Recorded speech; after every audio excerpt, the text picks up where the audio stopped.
And we welcome you into Believe Me right here on Stadium TV. I am Cam Rogers, and as always, I have zero idea what I'm betting on here this weekend, but thankfully, I have Brandon Lang, BrandonLang.com, legendary handicapper with me alongside Clay Harbor, former NFL tight end, fourth-round selection back in 2010, sports analyst as well. Gentlemen, hello.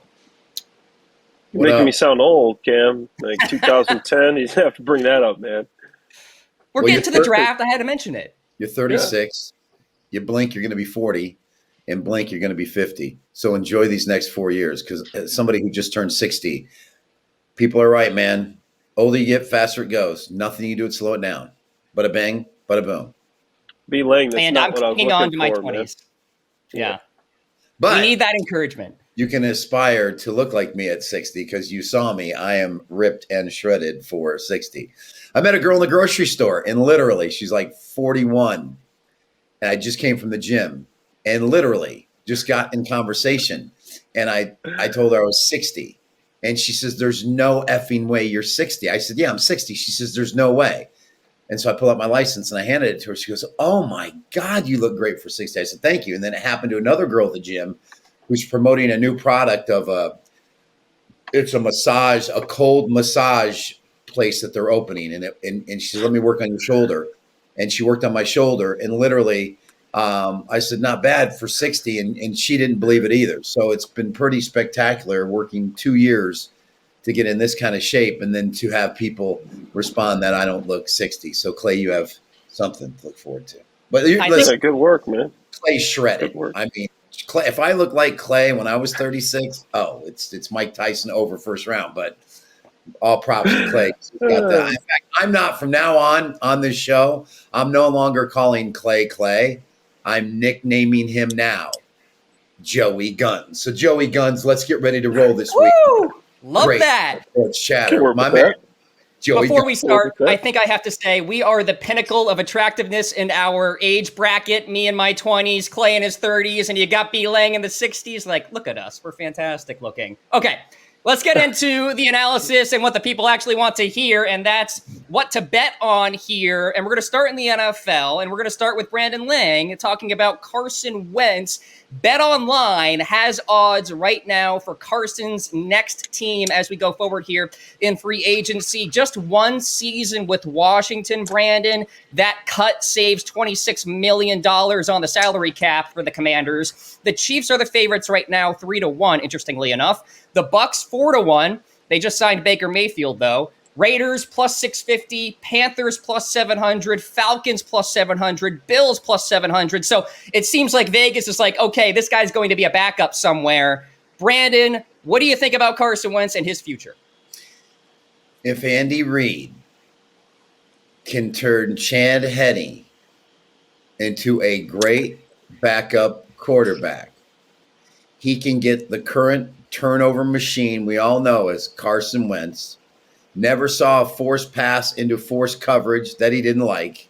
Andy Reid can turn this guy around. And it's amazing to think that this guy literally was a knee injury away against the Rams from probably taking the Eagles to the Super Bowl and winning the MVP to now a garbage quarterback who should be working on the sheep farm of that quarterback that was taken by the Niners in front of Tom Brady, who I guess works on a sheep farm. I guess get the two of them together because all they're good for is shearing sheep. Joey Guns, your thoughts? Clay? I like that. I like that, B. Lang. And, Andy Reid was the coach that drafted me. He does a really good job with quarterbacks. I mean, you can go back and see what he was able to do with Michael Vick in his second go-around. And then, obviously, Patrick Mahomes and, like you said, Chad Henne. Chad Henne was my quarterback from the Jaguars. I'm a big Chad Henne fan, but he looked a lot better in Kansas City than he did when I was on the Jaguars. So I think he can have a great time backing up Patrick Mahomes. And you remember Alex Smith. Alex Smith was playing his best football under Andy Reid before he had that crazy injury. So I like where your head's at with the Chiefs, and I also think the Bucs is another option. The Bucs, obviously, Tom Brady retires. You got Faker Mayfield, I think is what his name is. So you need somebody behind Faker to just in case the Faker, doesn't perform. So I think he would be a good shot to play in Tampa Bay behind Baker Mayfield. I love that. I'm with you guys on the Chiefs for sure. Take Brandon? it easy on Baker, because when he flew out to Los Angeles and signed with the Rams, I believe it was a Thursday night game. They were playing at home, and they went on a 97-yard drive to win it. I can't remember who they were playing. I had a monster play on the Rams that night, and Baker leaped into the TD on the go route in terrible coverage. I can't remember who it was. So let's take it easy on Baker. Never saw. I don't know how this guy keeps getting jobs. I literally, you can't. If I said this before, go on YouTube and watch Baker Mayfield running from the cops at Oklahoma. It's hysterical, man. All-time highlight. It's hysterical. But anyway, there we go. Okay. Chiefs are the favorites, 3-1. I'm with you guys on that one. Kind of a dark horse, though, if you will. The Panthers plus 700 if they draft C.J. Stroud. Maybe you want that veteran quarterback behind him just to teach him up a little bit, but we'll see what happens there. And Okay, P.J. Walker's gone. P.J. Walker's in the Bears, so that's a good call. Yep. All right, next segment. First defensive player to be drafted, and we're going to go to Clay Harbor on this one. Will Anderson, heavy juice on this one. Heavy favorite, minus 300. Tyree Wilson, linebacker out of Texas Tech, plus 300. Jalen Carter's on the board, plus 375. DT out of Georgia, had a rough go at Georgia's Pro Day. Clay, looking forward to your thoughts on that. Miles Murphy is 22-1, defensive end out of Clemson. Clay, do you just ride with the favorite here in Will Anderson, or do you see somebody else coming out of that pack? You can't go wrong with Will Anderson. I mean, you turn on this guy's tape. He looks like a reincarnation of Von Miller.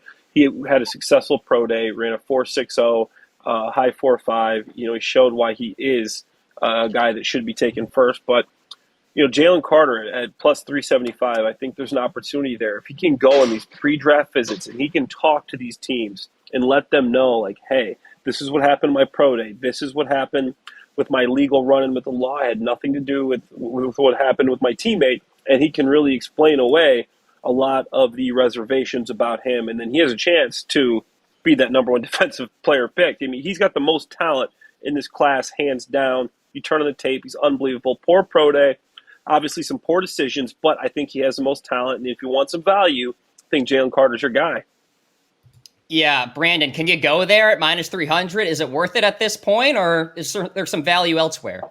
When you start dating women in their 50s, throw cuddling out the window. They want you to bring the wood. That's all they care about. And sometimes you got to lay the wood. Sometimes you just got to bring the wood and you lay the wood. And in this case right here, you bring the wood and you lay the wood with Will Anderson. Because you're not going to take a chance on Jalen Carter in this spot based on the character defects we're seeing, no matter how much of a talent he is. And there are plenty of examples in the NFL of guys that have had unbelievable talent that have washed out because of character issues. And it becomes a very big focal point in this day and age in the NFL than it was in the past. So Will Anderson, mortal lock winner to be the first defensive player drafted. Mortal lock, $300 to win $100. Will Anderson, first defensive player to be drafted. I'm with you guys on that one. Probably won't go too crazy with my bankroll, but I will ride with the chalk with Will Anderson. Okay, let's talk about my guy, guys. Lamar Jackson, and the odds are out as we stand for his next team, if it is not the Baltimore Ravens, okay? The Ravens did franchise tag him, so that does, in theory, buy the party some time to negotiate here all the way into June. There is some buzz that he will play on this tag, however, but still, let's say he goes somewhere. You've got the Colts as the favorites right now, 2-1. Patriots are 3-1. Lions are 6-1. Dolphins 8-1. Falcons 9-1. 10-1 for the Tampa Bay Buccaneers. Brandon, what are your thoughts here on Lamar Jackson and his next team? Well, having caddy for Jim Irsay at Riviera Country Club in LA, and Jim was my regular there for my last year there before the movie came out. We're talking 02, 03. If you've spent any time around Jim Irsay, he uses the word Pardsy a lot. What's up, Pardsy? How you doing, Pardsy? How you doing? Good to see you, Pardsy. That's his big word, Pardsy. And he would like nothing better to call Lamar Jackson on the phone and say, come to Indy, Pardsy. Let's get you rolling, Pardsy. New coach from Philadelphia, the offensive coordinator. You give him Lamar Jackson. What he did in the Super Bowl with Jalen Hurts, that's the fit for me. Plenty of money to spend here. It's the Colts, or he's going to have to re-sign. But Irsay will open up a pocketbook, especially since Andrew Luck went bye-bye. The struggle that they've had at quarterback is driving that franchise crazy. Lamar fits. Lamar's the answer. Financially, it fits. So if Baltimore wants to match what the Colts are going to open up the checkbook for, it's the Colts or bust. Clay, the Colts are no strangers to free agent quarterbacks. Matt Ryan, Phillip Rivers, Carson Wentz. Do they go for Lamar here? You know, I don't like agreeing as much as I have been with B. Lang, but We're all getting along here. I think he's right here. You know, I don't like it, but I think he's right. I think the Colts are the move. The Colts, they found themselves out in the cold, man. They waited too long and they didn't make the deal with Chicago. So now the Panthers jumped up. They're going to take Stroud. The Texans, I mean, they're taking Bryce Young. Okay, then somebody maybe they like, maybe they like Richardson, maybe they like Levis. I don't think so. I think they realize they're going to have to break the bank and they're going to have to go get their quarterback. If they want to compete with Trevor Lawrence, this guy's one of the most talented quarterbacks we've had in generationally. And the Jaguars, if they don't want the Jaguars to roll off 2, 3, 4, 5 division titles, they got to go get Lamar Jackson. He's only 26 years old. Irsay has the cheddar. I think he's willing to use it. I think Irsay is in talks and he's trying to figure out how he can get Lamar Jackson. That would solve a lot of their problems. I agree with B. Lang, the Colts. I think I agree with you guys too. I mean, I think Lamar is going to play on the Baltimore Ravens, but if he were not to, then maybe the Indianapolis Colts there. We're in trouble if we're all agreeing here, all right? So let's try to disagree. Let's get into some March Madness here. I tell you what, I'm impressed with Texas, man. I really am. Chris Beard put a team together. That guy has come in as interim coach and done an unbelievable job. How they've not offered him the job yet, I don't know. Houston and Miami is going to be a great game, but I'm still going to stay with Houston. Like I said, with Sasser being healthy, I just think they're the team to beat. I really do. If it's not them, it's going to be the winner of Texas Houston. I believe they meet in the Final Four, if I'm not mistaken. But I don't have the bracket in front of me. So Houston's in the upper region. I think they do play Texas in the Sweet 16. I'm not sure. Yeah. And I think UConn's dangerous at 9-1. That's pretty good value with the way they're playing right now. And then the sleeper is San Diego State.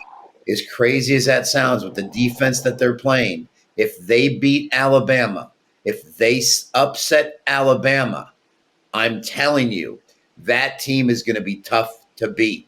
If San Diego State beats Alabama, don't be surprised to see them win the national championship. They're the best defensive team left in this tournament. They lock you down, so be careful. But my pick is the winner of Texas and Houston. So Texas, Houston, great value there. Ride it. And if San Diego State take a shot with them, because if they beat Alabama, they have a chance to win it all. So I like what Brandon Lang is saying again, but I think Alabama and Brandon Miller are going to have something to say, about that. But I like my long shot is Gonzaga.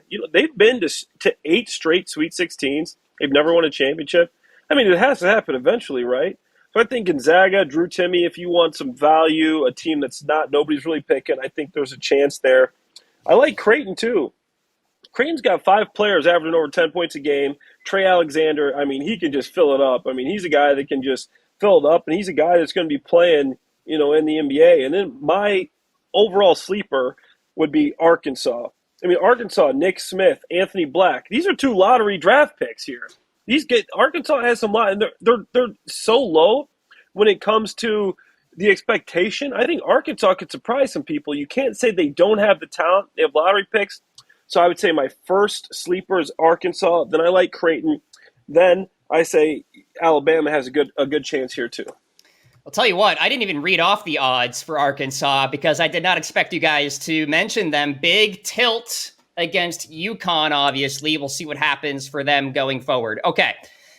Good stuff there, gentlemen. Let's talk about the NBA now, Brandon's favorite topic here, but we have to pick some games. We have to track these records, of course. I'm still 0-3.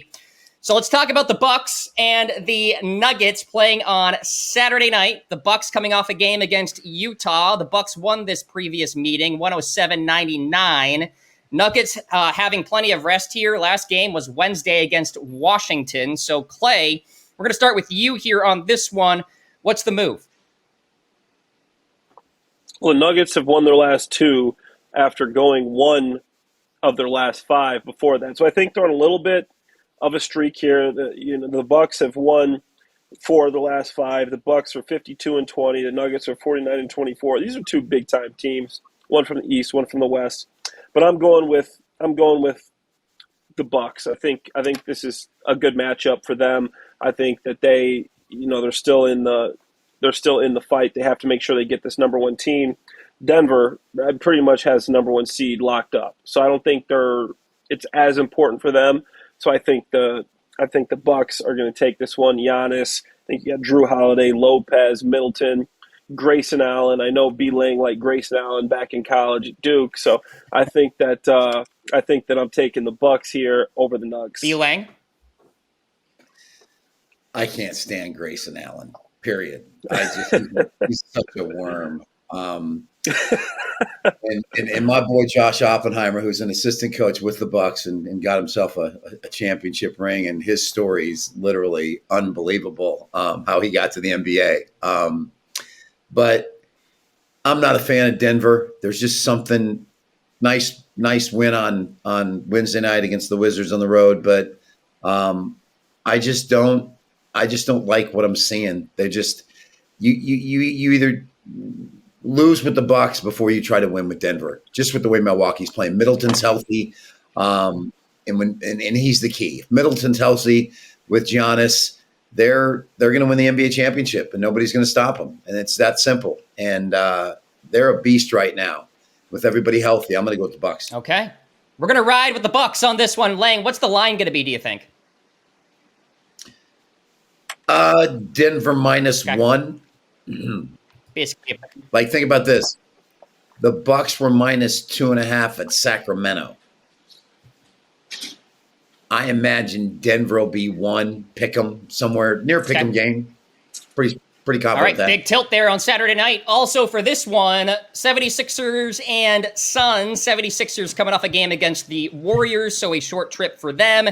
Not too long ago, the Sixers were on an 8-game win streak, gentlemen. The Suns have lost 5 of their last 6, at least at one point. They do have a game against Sacramento on Friday. Brandon, we go to you for this one. What do you think? Just keep going against Phoenix. Jumped out to an early lead against the Lakers on Wednesday night. Fourth quarter, lack of depth. Lakers pulled away. I think they won by 10, covered the 2.5. Until Durant gets back, just keep going against Phoenix. You're going to make money. I mean, who cares if they cover one game? Just be consistently going against them until Durant gets back. You're going to be up money. So give me Philadelphia in this Clay, spot. Brandon is saying fading Phoenix is profitable. What's the move on your end? I can't go against them there either, man. I mean, they, like you said, they're one in their last 5. I mean, this team just got beat by LeBron-less Lakers, and the game wasn't even that close. And the 76ers, I know they just recently split with the Bulls, but before that, they had won 8 straight. Embiid did go out with an injury, so I don't know how serious it is. He got a little calf strain, but he should be okay. He should be able to play, and I just don't see how they're going to stop Embiid. And this Sixers team is the best team in the NBA, in my opinion. So I think B-Lang's right. Sixers by 1 million. I don't even think it's going to be close. And, Shake Wilson, like some of these guys have really been coming on. I think Harden's got to get going again. But the Sixers have a great opportunity to win a championship, and I think they're 100% going to cover against the Suns. Word of caution, James Harden dealing with an injury right now, multiple injuries, I think. So we'll see how that factors into this line for this game. But 76ers, Suns, no KD, give me the Sixers, whatever that line is. I'm with you guys on that one too. Maybe we'll disagree on this because we have time. We can talk about it. First overall pick in the 2023 NFL Draft. We've talked about it before. The updated odds. CJ Stroud is minus 165. Bryce Young plus 165. Anthony Richardson is chalk-ish plus 450. And Will Levis 40-1 to be the first overall pick. Clay, is it CJ Stroud or bust at this point? I think it's CJ Stroud. Yeah. Consider his pro day. I mean, his pro day was phenomenal. And his size, the way he threw the football, the way he moved. It was a cherry on top of the sundae from the Georgia game in the semis, which was a travesty that they didn't win. Harrison gets hurt. Harrison didn't get hurt. Ohio State's your national champ. So for me, he locked it up this pro day. He locked it up. Done. Seal it. Lay the wood. Here we go again. Bring the wood, lay the wood, baby. Bring the wood, lay the wood. I think he's right, man. I think it's C.J. Stroud. I mean, you look at the size, the history of the Panthers and their coaches and what they like. They like big quarterbacks. I don't think they've ever had a quarterback under 6'2", and it's something they want. They want a big, tall quarterback that can throw the football. I like Bryce Young. I just don't think it's going to happen. Anthony Richardson, if you want to go for the gusto, and maybe there's been rumors that they've really liked Richardson. I don't think he's ready. I don't think the film shows you the guy that's doing everything he's doing on the track at the combine, but I do like Anthony Richardson if you want to go for the gusto. But in my opinion, CJ Stroud, you take the sure thing. In my opinion, that's CJ Stroud. CJ Stroud. What hurts Anthony Richardson? Wait for it. Ready? This hurts him a lot. Wait for it. Jamarcus Russell. Are you hearing comparisons? No, I'm just saying that with such a bust. Russell threw the ball 90 yards at the combine. Al Davis went cuckoo for Cocoa Puffs. I think he scored 1 on the Wonderlic test. It was just as brutal as anything ever that you take him number 1 because he threw it 90 yards. And he didn't. I mean, it's just... So, he might be hurt by that a little bit. I think he's going to be fine. 2-3 years, he's going to be fine. But definitely comparisons to Jamarcus Russell with the talent and not much experience is going to hurt him a little bit. Let's lay the chalk. Minus 165, CJ Stroud. I'm locking that in. We got along well on this show today. Gentlemen, maybe we'll argue some more next week. This has been Believe Me right here on Stadium. For Brandon Lang, Clay Harbor, I am Cam Rogers. We'll talk to you next week.